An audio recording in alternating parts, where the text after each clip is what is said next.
కొందరు మట్టిని బొమ్మల లెక్క మలుస్తారు, కొందరు ఉష్క కుప్పను అద్భుతమైన కళాఖండంగా మారుస్తారు, ఇంకా కొందరు రాళ్లతోని అద్దిరిపోయే బొమ్మ తయారు చేస్తారు, ఇంకా కొందరు రాళ్ల మీద బొమ్మలు చెక్తుంటారు. అట్లనే కర్రతోని చేసే ఇస్రాయల్ సుత కొన్ని ఉంటాయి.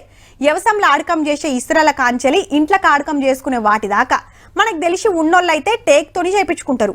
గంత ఖర్చు ఎందుకు అనుకుంటే ఏరే కర్రతోని చేయించుకుంటారు. కానీ ఇప్పుడు మీకు కొన్ని ఇస్రాయలు బొమ్మలు చూపిస్తాం. అవి దేంతో చేసిరంటే ఆహా చెప్పుడు కాదు, చూడాల్సిందే.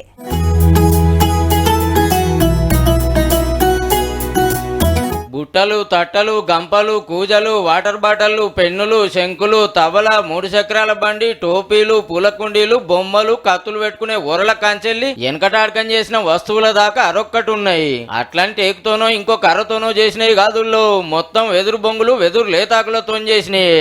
ఆగో మంచాలు, కుర్చీలు చూత అస్సాం రాష్ట్రంలో ఉండే గీ కాకే ఇవన్నీ తయారు చేసింది. పేరు మోహన్ సైకియా. అస్సాం వెదురు మనిషి అంటారు. ఉత్తగానే కాదుల్లో, వెదురు లేతాకులతో 200కు మీదనే పుస్తకాలు తయారు చేసి రాసిండు. వెనకటి పద్ధతులను కాపాడుకోవాలని బగ్గ తనలాడుతుంటాడట.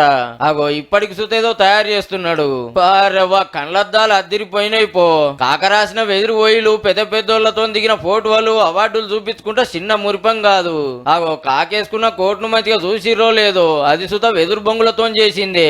ఇక చూడాల్సింది ఈ వెదురు సూట్ కేసు. ఏమన్నున్నదా? గదలు, ఇండ్లు, కోటలు, బండ్లు, బండిగీరలు, ఓ ఇట్లా ఇది ఉన్నది అది లేదు అని ఏం లేదు. తీరొక్క వస్తువులు తయారు చేసిండు.